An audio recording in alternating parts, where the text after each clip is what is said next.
loads of people have heavily investigated it. A lot of the people who believe that it's a UFO case don't engage with the most significant skeptical investigation. And this is important. The Fund for UFO Research was a fund that came together. The point of it was to try and do the best critical investigations of the best UFO cases, and then take those to government and scientists and say, you've been ignoring us all along, but what about this?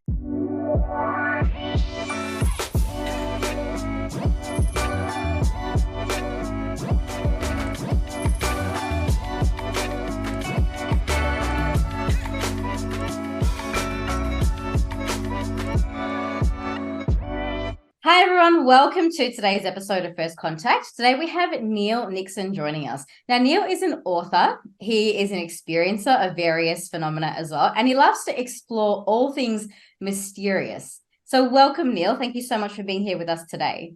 Oh, Alicia, all right, it's good morning from me, it's good evening from you, isn't it? That's right, yes. I love technology, always morning, afternoon, evening, wherever we are in the world. No, I've got family in Australia, so I'm quite used to this. So yeah. Oh, right. Yeah, beautiful. I visited the UK as well. It's a beautiful place. Yeah. So, Neil, I'd love to first get into how did you get into exploring the paranormal? Did you have any experience that got you on this pathway? Well, I did, but not the experience you might expect. And this makes a lot more sense later on. Bottom line is, I can't remember a time before I was interested in the paranormal. It's always been there. I've always been fascinated by the kind of mystery stories, and I kind of almost had a reaction, like a more visceral reaction to them when I was younger. Very long story short, it makes a lot more sense to me now. I'm married to a psychotherapist, and about the only thing that was weird about my early days was that the circumstances around my birth weren't quite normal. I came out of hospital way before my mum because she developed sepsis around the time I was being born. So just a guess, I think a lot of the stuff I've done subsequent in my life, like having an academic career or whatever, because I was randomly looked after by whoever was closest to me for the first 3 months or so, I just think I developed a very curious mind, because I probably, more than any other newborn in that place at that time, had to make a lot of sense of things for myself. So I think the whole bizarre thing about trying to find answers with the paranormal and make your own sense of it, because there are no roadmaps, very, very good roadmaps that everybody agrees on. I think it's just been a natural fit for me. I didn't have any early psychic experiences or anything like that I would want to share, because I just didn't. I think that's fair enough. I think people really come at it from so many different angles. You know, some people have experiences, and other people like yourself are just have a natural curiosity about everything. So I would love to know, throughout this exploration that you've had, you're obviously very curious about things that are mysterious, things that are paranormal. What if people just say that there's a perfectly normal explanation for these types of things? Oh, I agree most of the time. I mean, I'm definitely on the skeptical side. So first of all, I do think, I don't think that's a simple question, but if I could simply answer it, there are normal explanations. In a lot of cases, people misidentify or misunderstand very normal things, right? And if you're a serious investigator of anything paranormal, one thing you should do is make it your business to be conversant with all the things that might confuse people. In fact, I'll come back to that in a second. I also think that there are a lot of very good explanations that are coming up for certain phenomena or certain parts of the whole paranormal world, which are coming, particularly these days, are coming from academia, because, just again, a very long story short, but there's so much more academic publishing available online now, because the rules on this have changed slightly, and people from the social sciences or whatever are actually coming at it and finding explanations and explaining things that presumably would have been possible years ago, but there just wasn't the money or the inclination or the support across, actually people reading this stuff. So I totally agree. If people come at it with a skeptical viewpoint, my take on it is that you should find as many answers as you can possibly stand up and throw it at the different phenomena, because at that point, the more you explain with serious, coherent arguments and evidence, the more clear it is that there's a certain amount of stuff in the middle that is difficult to explain. And that makes it much clearer as to what it is where the really strange phenomena are. Yeah, if we just do a route back on the simple answers. So one point I would make about that is that if you're seriously involved in investigating the paranormal and you're interested in answers, then actually you should just get better and better at this your whole life, because things would come to you. This is a really trite story, but it's one I've told sometimes when I'm doing live talks and stuff, and it's absolutely true. I saw something really strange in the sky about 2.5 years ago, near where I live, and it just to do with where this was. It was on a nature reserve on the edge of the sea in a not a very popular part of Kent, in where the county of Kent in England, where I live. And there was just a strange little white object hanging in the sky, and I don't know what it was.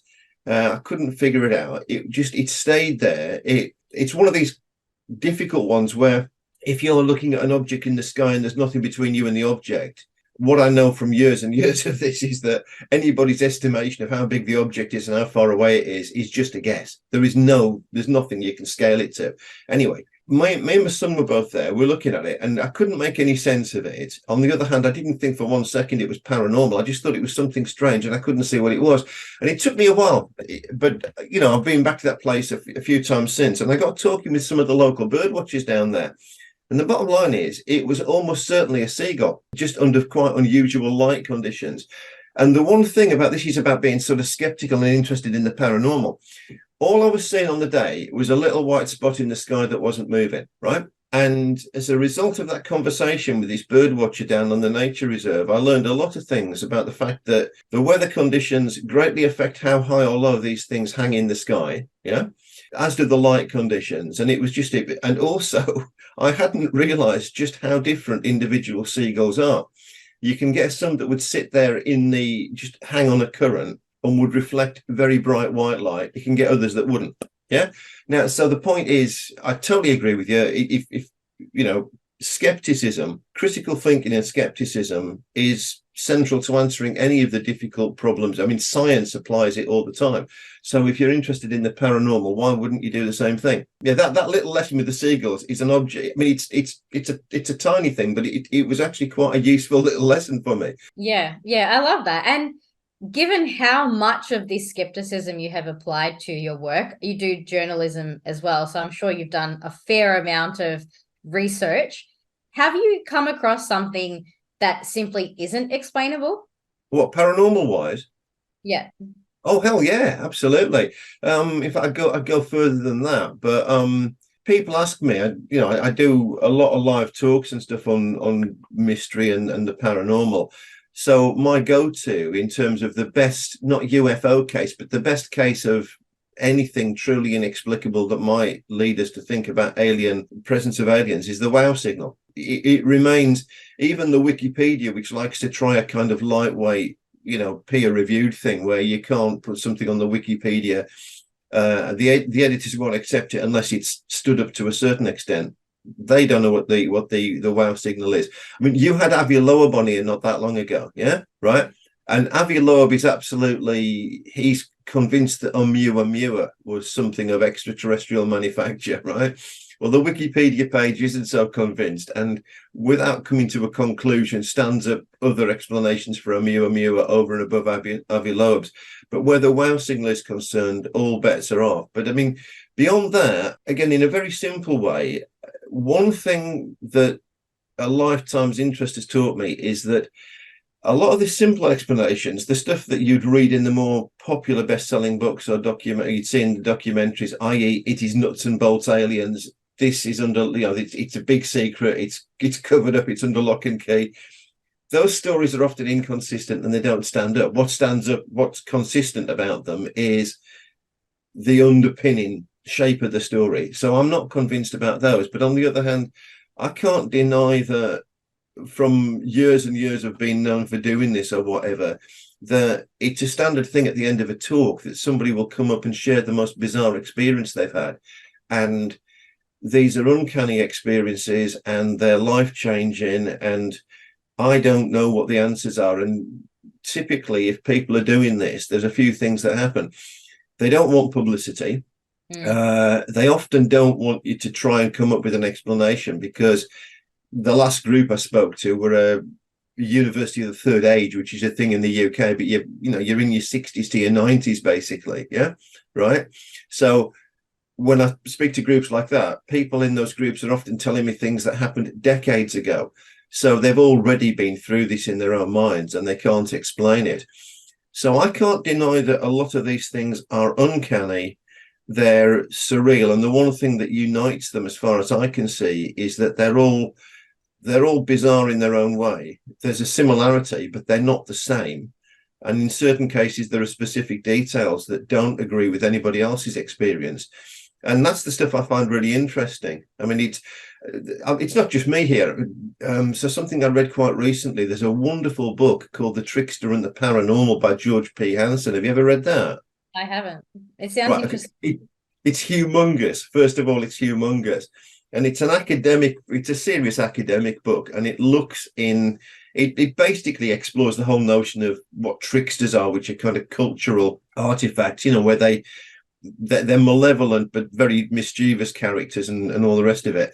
And it looks at the paranormal from that point of view. And I'm with him on a lot of these things because after a lifetime of an academic career, I'm well aware that there are certain questions that academia doesn't answer very well, and it behaves in its own way. After a lifetime of hanging around with people in the paranormal, I'm well aware that there are things like, widely held conspiracy beliefs that I don't think stand up. And I think there's a middle ground, which actually a book like Trickster and the Paranormal covers very well, which is that there are definitely weird things that happen to people. You can't easily explain them. And often you have to start on the one-to-one basis of actually dealing with the individual witness and trying to figure out what this meant to them and how they experienced it. I think that the answers to that will see you and I out. I think we'll be dead and there'll still be people looking for answers. But along the way, I think there's a lot of interesting stuff to find out that you can do. Oh, definitely. And I agree. I've spoken to so many people who've had wild experiences that I'm just like, I don't know how to explain that, Actually, we haven't covered the whale signal yet on this podcast. I'd love for you to jump in and share a little bit more about it. Well, you can and you can't. I mean, there's not much to share. We're talking about a narrowband 42-second signal that was picked up, right? It was picked up by one antenna of one radio telescope on the 15th of August, 1977. It's known as the wow signal because but this is, your young viewers will struggle with this, but in those days, it wasn't all done by computer. So when a radio telescope was picking signals up, it just printed out signals onto paper, right? And the specific signal, the unusual 42-second burst of whatever it was that was picked up, is known as the wow signal because when it was eventually seen a few days later you can see this on the Wikipedia page, they've actually got the chunk of the printout and there's a red circle around it with the word wow ! Written next to it. Because just looking at the printout, it was like nothing that had been seen before or since on there. And it actually happened on the 15th of August, 1977. And all that you need to say about this is that it is so out of the ordinary in terms of what's been picked up by radio telescopes before and since, that to this day, there's no widely accepted explanation, but perhaps more unusually for all these paranormal mysteries, there isn't really a body of opinion behind one explanation. So, for example, if you go back to Oumuamua, which for my money would be the second best bet for something extraterrestrial, the bulk of the opinion says it's unusual, but there's no significant argument that it's extraterrestrial. Avi Loeb is in a camp of less than half of the researchers who've ever looked at that who think it might be something more than that. And he's very passionate about it, but he's in a minority, right? Where the wow signal is concerned, there isn't really a majority for anything. I mean, I kind of make a joke about it when I do my UFO talk. This was picked up on the 15th of August, 1977, right? Okay. So the following day, Elvis died, right? And, the kind of joke I make is that, well, it's probably the Space Brothers calling him home, I mean, I'm not serious about that, but there's a serious point in the joke in as much as until there's substantial evidence, i.e. another wow signal, another signal similar to that, where we can begin to do some investigation and think, well, there might be a natural cause for it. That explanation is as good as any. And the other thing to say about it, and then rant over on this one, but We've had similar experiences in the past where strange signals were picked up from space, but because they were then picked up again and there was a consistency. So, for example, pulsars were unknown. Pulsar stars were unknown. Picking signals up allowed us to learn about them effectively. Repeatedly picking up the signals, figuring out where they were coming from and what might be causing them, allowed us to understand what pulsar stars are, right? There is no equivalent for the wow signal. It's an outlier. And it could be, your guess is as good as mine, but that for me is the most interesting of all the things that have happened that might indicate something extraterrestrial. Yeah, right. And it's quite fascinating when so much of the community is divided over something. If there is no one explanation, I think it just leaves a lot of room for openness, right? Well, you do, but more to the point, that it's the kind of thing where it's a reminder that however methodical and however knowledgeable scientific research might be, there are still outliers that just confuse us. One thing that keeps me going on this, because I'm well aware that in the years that I've been actively involved in research, but it's mainly I'm involved in ufology, and the people I've crossed paths with over decades have been ufologists. A lot of the people that I've most respected have actually at some point have disappeared. They've just given up on it, or the internal politics have just got to the point where they've just had enough of it, or they've fallen out with somebody, or they've got behind something, that a big case that crashed and burned, or they just got fed up with it. And one thing that kind of keeps me going is that I've developed respect for certain ideas, if you like, kind of big ideas that are very difficult to demolish, but at the same time, they're quite inspirational. So something I talk about a lot when I'm doing the live talks, William James published a book at the beginning of the last century called The Varieties of Religious Experience. And this was about 1902, he published the book. And he's talking about religious experiences, but he comes up with 4 definitions of mystical experiences, almost like a model that they fit. And he's thinking really on the back of religious experiences that people have. But I think his definitions are so accurate. They're actually a quite accurate explanation of the most uncanny cases that get reported to me. So I think there's certainly something inherent in the way we all are as human beings that makes us susceptible to these experiences. And the big question about whether we're just randomly responding to things in a mystical way, or whether there's something reaching us. That's the kind of, for me, that's the big question, basically. Right. And from all the research that you've done so far, especially on the ufology side of things, do you believe that there's life out there? Well, I'd be with Avi Loeb on that. I think it would be intellectually dishonest to say that there wouldn't be life in the universe. I mean, I've read all the serious stuff on this, the Drake equation and everything. I'm not a scientist, but I've made it my business to at least figure out what the variables are.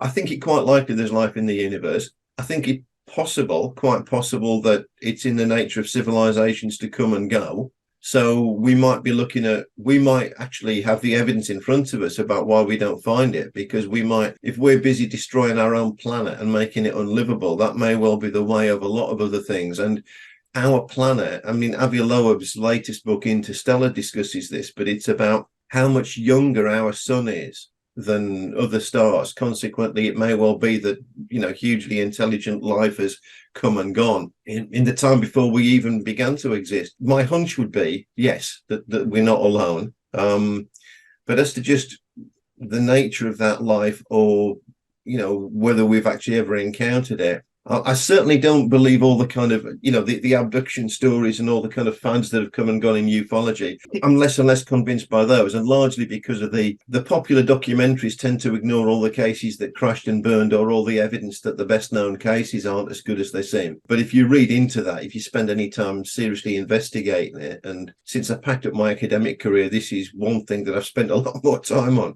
And I don't sort of believe a lot of those. So I gave a webinar last week about the Roswell case, which was to a British audience, which went down quite well. But every time I turn up on American podcasts or similar and say that I don't believe the Roswell case actually happened, the comments online afterwards are absolutely scathing. I did podcast UFO with Martin Willis a while ago. Said something about Roswell, and the first guy that rang in called me a moron, because I don't believe that it was I think Project 4. The launch for a Project Mogul is the best explanation for that one. Right. And that case is quite divisive. I have interviewed other people who have very heavily investigated Roswell, and there are definitely some mixed opinions on that. Some people in Oh, ufology, yeah. can I make a point about Roswell?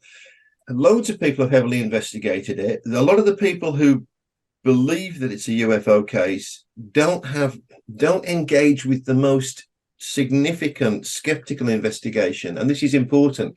The Fund for UFO Research, which is, you can Google it again, so your viewers can look into this, deputized a guy called Carl Flock, and it's a German spelling of flock, so it actually begins with a P, and he wrote a book about it, and he had access to a lot of the witnesses. The bottom line is, he pretty much investigated in the mid to late 1990s. He investigated the case, and he had access to people like Frank Kaufman, who were significant witnesses in the Randall and Schmidt book, that was the so-called version 5 of the story, but which had a lot of the witnesses. And the case crashed and burned in front of Carl Flock. And the point of this is that he didn't expect that to happen. The Fund for UFO Research was a fund that came together. The point of it was to try and do the best critical investigations of the best UFO cases, and then take those to government and scientists and say, you've been ignoring us all along, but what about this, right? And so, in other words, ufology put its best resources behind a serious investigation of Roswell. The case fell apart in front of Carl Flock. And most of the people these days who are vehement about that being a serious UFO case don't engage with that. They deal with it largely by ignoring what came up and not mentioning the people that Carl Flock investigated. So Frank Kaufman, who was a leading witness, guy called Carl Flock went looking for a woman called Naomi Self, who was a nurse who was allegedly a girlfriend of a guy called Glenn Dennis, who was one of the most convincing witnesses. And he spent so much time looking into the records of army nurses and stuff like that, pretty much came to the conclusion she never existed. So these were key people to the case, and their testimonies were investigated literally to destruction. So that's the reason I've not been convinced. Since that book came out, I've found Roswell a lot less convincing, and I've not seen anybody I've not seen any of the proponents who've taken on the biggest skepticism and demolished it. So yeah, it's very interesting that there are so many opinions around this. Is there a case that's a little bit more convincing? Oh yeah, there's loads, but they're just not. The more convincing UFO cases often aren't the ones with the hard nuts and bolts crap. I think that's more the thing in America anyway. But I was asked at the end of the Roswell webinar last week, what's the best British case? And for my money, it's known as the Decmont Woods case. It's a bizarre event in November 1979. Effectively, a forest worker he wasn't at work, but he went to the forest where he worked. He was walking his dog, took his forest truck up into the forest to walk his dog, had an encounter with something utterly strange and paranormal. And the reason, for my money, it's a very good case, is because he staggered home because he lived very close to where he had this encounter. And just to do with the circumstances of what happened, his wife couldn't quite make sense of what was going on. So she called the police. And this is why it's probably the best British case. The police investigated it. They didn't know where to start. So they started in the best place they could, which was to treat it as an assault, i.e. this guy had clearly he'd been roughed up a little bit, right? His trousers were ripped. And on top of that, because he lived in a small community and he knew everybody quite well, it wasn't long before the doctor was called to examine him. So there's absolutely no doubt that he had physical effects. He'd been psychologically affected by the whole thing. The police were involved and actually went and did a proper analysis of the scene and investigated his clothing the way they would with somebody who'd been assaulted. And it's not quite the same thing, but the nearest thing to a holy relic we've got in British ufology is that guy's trousers.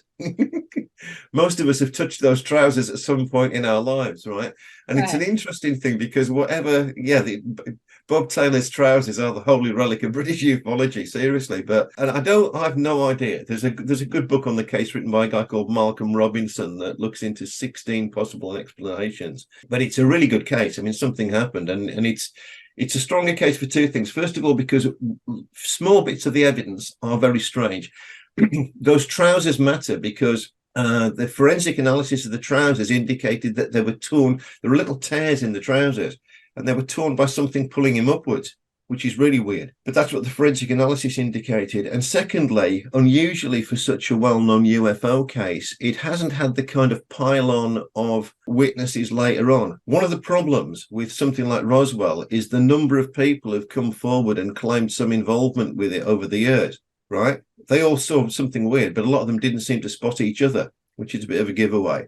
In the Bob Taylor case, no, actually, he was the principal witness. The secondary witnesses were people like his wife who encountered him immediately afterwards, and then the police and the doctor who set about investigating what they found when they were called to his house to see him. So it's a stronger case for all that. There's a rock solid little body of evidence in the middle of it. I mean, whether it'll ever be explained now, I don't know. Yeah, well, it's hard when a lot of their witnesses are now deceased as well. And I think that's the case with Roswell and many others as well. By the time it's all sort of coming around to being published, a lot of the people aren't really available. So, look, a lot of ufologists that I've spoken to, they are leaning towards this idea that instead of just being extraterrestrial, there may be some sort of other dimensional component to it. Have you come across that in any of your research? Oh yeah, and I'm more likely to think that's an explanation than the sort of nuts and bolts ET stuff, because, like I say, the problem with a lot of the nuts and bolts ET stuff is that when it's been put up in the past, so many of these cases, and again, you can Google this, rather than just sit here and blather. If anybody's very strongly in their belief about that, they should go and have a look at the Botswana sky crash, the Manhattan transfer, basically Bud Hopkins' most famous case, which turned out not to be anything sort of significant. And there's a load of those. I mean, in Britain, we've got the Alien Autopsy movie that was convinced a few people for a while, but now the guy that faked the alien autopsy footage turns up at UFO conventions and talks about how he did it. And it's a really entertaining thing. So the whole notion that there may be some kind of higher form of consciousness trying to reach us strikes me as more plausible than a lot of the more simple explanations we've had about literally aliens from Zeta Reticuli or something like that. Yes, I've come across that. And I think on a mundane basis to all the stories I hear, it's to do with that.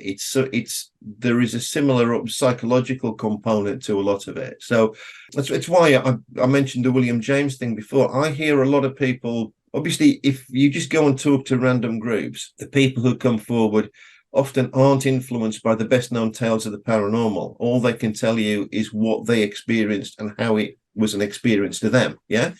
And often I'm booked as a speaker to a general group, as in like literally there'll be me, and then the following week there'll be somebody talking about the Moody Blues or something, right? Yeah. And then it's just random. So I'm often not speaking to groups that got together because of their interest in the paranormal. So I can't know who's going to come up. And I've just got used to the fact that people do. And the common ground is often how it's affected them psychologically. It's life-changing or whatever. So, and sometimes, I can look into things in more detail than they've thought to do. So just a random conversation I had with somebody once, but this is, you're saying about the psychological thing, right? Well, if I tell you this story, there's two ways of looking at it. Either this person had some kind of hypnagogic experience, but they were apparently awake, right? Alternatively, it was something more significant and psychological. But the gist of it was, I once spoke to a guy who worked as a professional driver. So he picked a bunch of VIPs up from an airport to drop them at a public event, right? This was his job.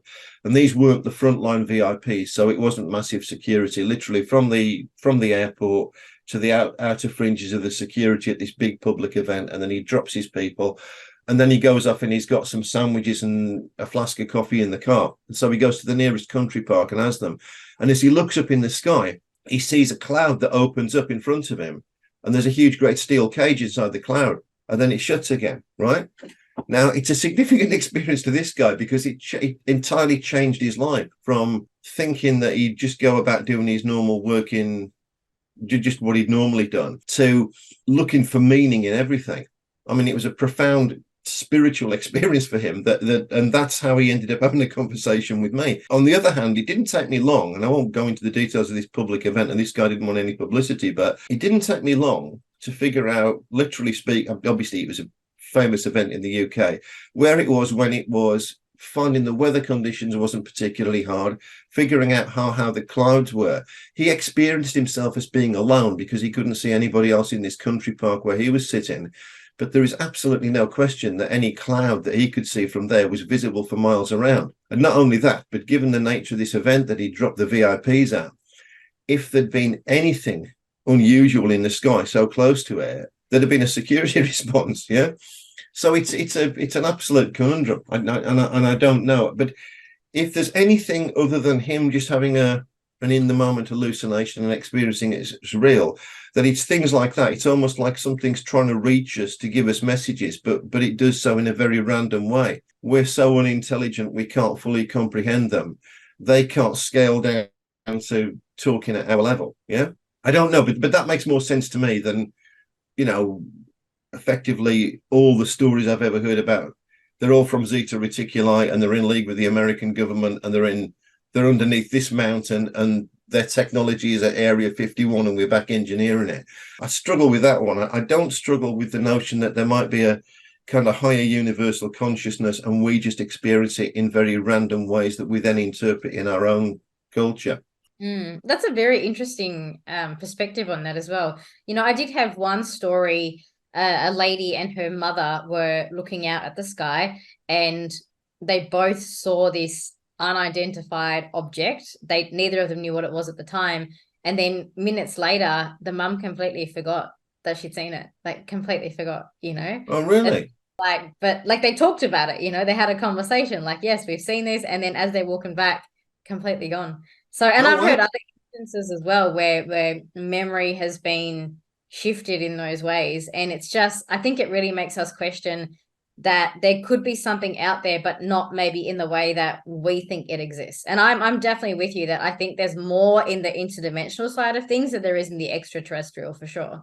Well, I'm not the expert here because my whole background is humanities. So the nearest thing to a regular career I spent years as an academic, and the last 20 years of that, the main part of what I did was I managed a course in professional writing. So I taught undergraduates to write for a living, to be professional creatives. So the whole science thing is stuff that I've had to really scale up on. But on the other hand, there's enough paranormal and specifically UFO literature discussing how kind of universal consciousness might be part of it. And the things like Trickster and the Paranormal and books like that are at least taking on board that possibility that there's some kind of other force out there. Now, I genuinely don't know. I think it's enough of an interesting question that it would keep us in serious investigation and serious speculation for a long time to come. And I do see a certain consistency with the thing I mentioned before about William James' notion of you could codify mystic experiences. Yeah. And they're often, look, the four rules, if you're unfamiliar with this, it's all pretty simple. First of all, by and large, these are experiences people don't go looking for. They're uncanny. There's something bizarre, unusual about them. They're noetic. So they're often experiences in which some kind of knowledge is passed. And this guy that I was just talking about before, the knowledge that he got from seeing this cloud do something totally unusual was that everything he thought about life, the universe, and everything may have been wrong. Yeah. All right. And then the final defining thing is that they're fleeting. They don't last very long, these experiences. So, it's almost as if worlds collide in ways where we don't really understand each other, but you build up a bigger picture by looking at all the little fragments. Right. Yeah. Do you think they are randomized, or do you think there is something a little bit more constructed in who has these experiences and how? I don't know. It's one of the reasons why at the end of an academic career, I came flying back into this. I want to know. So I genuinely don't know. The optimist in me wants to believe that it's not random, that we're looking at something that we can barely understand. I mean, the only serious conclusion I've come to after decades of fascination with this is that we're probably nowhere near smart enough to ask the right questions. We're just stumbling towards that. Yeah? Yeah. I mean, I don't know, when I explain this to live audiences, how familiar are you with The Hitchhiker's Guide to the Galaxy? The whole story of it. Yeah, well, I've seen the movie. Okay. Yeah. So there's a really good gag in that, which is that I think in the book they're described as super intelligent pangalactic beings, something like that. They build this computer called Deep Thought because they want to know the answer to the ultimate question, which is life, the universe, and everything. And of course, the joke is that they get the answer and the computer says the answer is 42. The answer to the great question, yes, of life, the universe, and everything, yes, is, yes, is, yes, 42. But but a lot of people miss the context of the joke, because the next thing the computer says to them is, effectively says to them, you should have asked a smarter question. You're only going to get the right answer if you ask the right question. And then at which point, and this is central to the whole premise of the Hitchhiker's Guide, the computer then helps them to devise the computer that will ask the right question. And that computer is the Earth and everything on it. But then it gets demolished to make way for a bypass in space. So in other words, everything that we want to learn is destroyed because they want to improve the traffic system, basically. That whole gag about the answer's 42, but you should have asked a better question, that resonates with me completely. If you ask me where I am on this, that's where I think we are. I think, I'm just conscious that all the sort of reading around this I do and all the hanging out at the conferences and stuff, there's a bunch of very well-meaning, hard-working people who are all coming to their own conclusions, and we just kind of rub along with each other. And yet a lot of the conversations are still in the nature of, well, I know this, I know that, and the middle ground is still missing. So there's a hell of a lot to find out. And I think, I've no idea how old you are, but I would confidently suggest that these answers won't be around. They'll see us out, as they would say in my part of the world. Yeah. All right. Yeah. We'll still be trying to figure it out long after we're not around. Yeah. So what might that better question be? That's a really good question, Isha.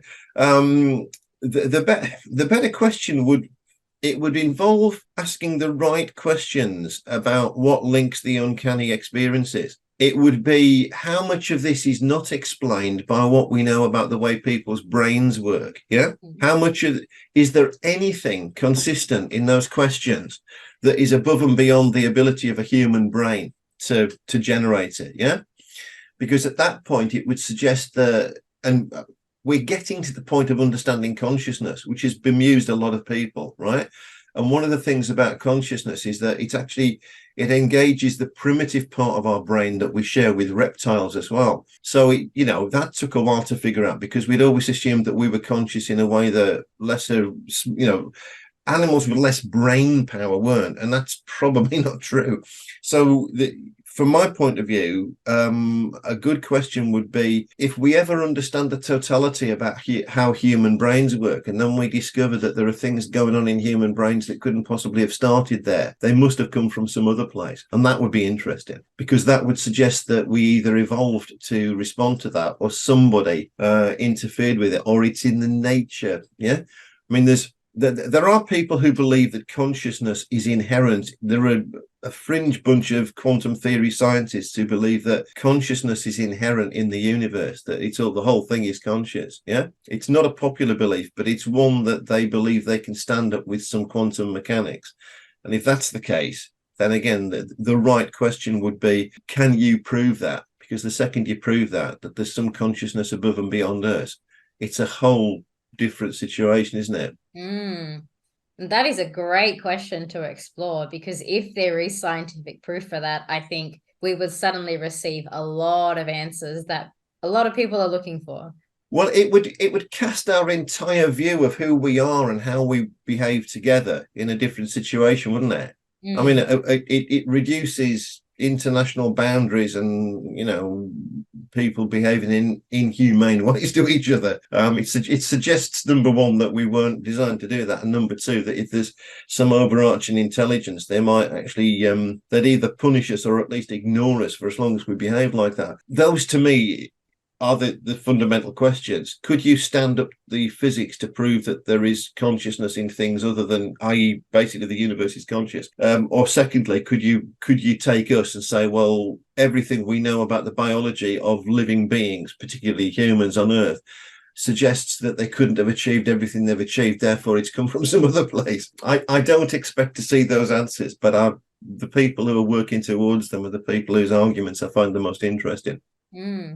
Do you think that some of the mystics on the planet may have some of those answers? Possibly, but about a third time I've mentioned trickster and the paranormal today. But George P. Hansen's argument on that resonated with me, that maybe, but on the other hand, the problem with looking at mysticism across the board or claims of paranormal powers is that there's so much provable fraud in there. And in a lot of cases, the best scientific minds have been fooled by this. Yeah. I remember Brian Dunning, who has the Skeptoid podcast, discussing this, that, and I can't remember the experiment, but some leading physicists went along to look at somebody who apparently had paranormal powers and were completely convinced. But the second they took a conjurer in there, he said, "No, I know I was doing it." Yeah. I think that there may be something in that, but the problem is it's almost like cutting the interference out to see the signal, and the interference is how many people are fraudulently claiming this, and the varying nature of the claims and whatever. So I'm not sure. It's not something I spend a lot of time investigating compared to the whole business about extraterrestrial life, and largely because the track record of the leading psychics and stuff like that is just, it's not that impressive, and it doesn't stand up to peer review that well on, whatever. So I totally trust people like George P. Hansen, who's looked into it in more detail than me. And his view of it is that in the middle of all of that there is something that you can't explain. And that includes the psychic mystical powers of people. He's much more interested in what they call psi, PSI, where remote viewing and the kind of collective power of the minds. Yeah, right. Yeah, there's so many different angles, I think, in all of this. I've interviewed such a wide range of people, from people like Avi Loeb, yourself, some people who are more down the mysticism channeling end of the spectrum. I think the one thing everyone can agree on is that there's something out there that we don't understand. Right. Oh, and totally. I think as long as we continue this pathway of asking questions and asking maybe better questions, I think somewhere in amongst all of that, we should find something out about the universe and the way that it works. Well, I agree. The other thing I would agree on is, because I try to, when I do, I'm still involved in corporate PR, right? And I love having a normal job and hanging out with normal people. But every once in a while it comes up as in, "Are you seriously an expert on UFOs, Neil?" It's like, yeah, what's your point? Right? And I tried explaining it. So I agree with all of that, but on a much more mundane level, I'm trying to explain to my workmates. I was talking about the Seriously Strange weekend that ASAP ran last September, where I spoke, and I said to them, "Well, what's great about it is that you go through the door at 9 o'clock on a Saturday morning, and any notion of normal, you just got to park it." It's more mind-blowing than a rock festival, basically, and it is, and it's more legal than drugs and more mind-blowing than a bunch of hairy guys playing long solos on stage or something. And the other thing I would agree on is that it's two things really. Number one, there's a lifetime of lateral thinking there that would stretch your mind, so why would you not go for it? Yeah, right. Number two, the other great thing about paranormal investigation and just being involved in it, because it's largely been left alone by serious journalism and serious science, and there are good reasons for that, and we've not done ourselves any favors, but because it's been left alone by those, it's an area where people who've got an informed interest can actually make a difference, because by default it's been left to civilian researchers to do the work. Now, that's been a mixed blessing, but on an individual level, you can actually do things that get you to talk to people that you want to talk to, and it's quite empowering for individuals if you want to do it, and that's a positive thing that's in that whole area. Yeah, I love that. Right? I would love to know what your key takeaways were from that conference you went to. Oh, well, no, so I go to this one every year. My key takeaways are I quite like hanging out with those people, it's just, the world is stranger than we can imagine, and it always has been. And I'm more involved with this group ASAP now, who are the Association for the Scientific Study of Anomalous Phenomena. I used to be much more actively involved in ufology. The difference is that when you gather a range of people together, cryptozoologists who want to find animals that people don't believe exist, including the thylacine, which is the best bet, the Tasmanian, right, which allegedly extinct, but quite possibly not. You add them to the ghost hunters, to the ufologists, to the various mystics and stuff like that, and then to the serious academic researchers who are putting people in flotation tanks and doing psychology experiments on them. You get all those people together. The other key takeaway is that you can just have a beer with these people, and it's the most entertaining beer you'll have. It's just because it's just alive with ideas, and I think that's a positive thing. It's much better than if you go on the internet. The danger is that you just get driven down the same silo where everybody agrees with you, right? And it's very healthy not to be. Yeah. It's very healthy to be sitting. One of the people I'm most like listening to is a guy called Richard Freeman at these gigs, and he and I are both speaking at the same group on Saturday night at the Christmas do. We're the two that have been put up as live speakers on that, and I find him interesting because he's the expert on mystery animals, and I know nothing about that, and it's more that number one, he can explain to you about how realistic it is that they might actually discover something that is the Mongolian death worm, right? Which is one of the more likely cryptids to exist. On the other hand, his whole mindset is different to mine. He's a scientist first and foremost. So it's about literally doing the painstaking scientific work, going to the places time and again, setting the camera traps, talking to the locals, looking at the terrain and making sense of it. So, my takeaway is that when you mix with these people who are both extremely competent and also pushing their talents to the absolute limit, it's life affirming. It's a good place to be because you're learning as you go along. And the life affirming bit is that so many people from so many different walks of life care enough to want to make a difference on this.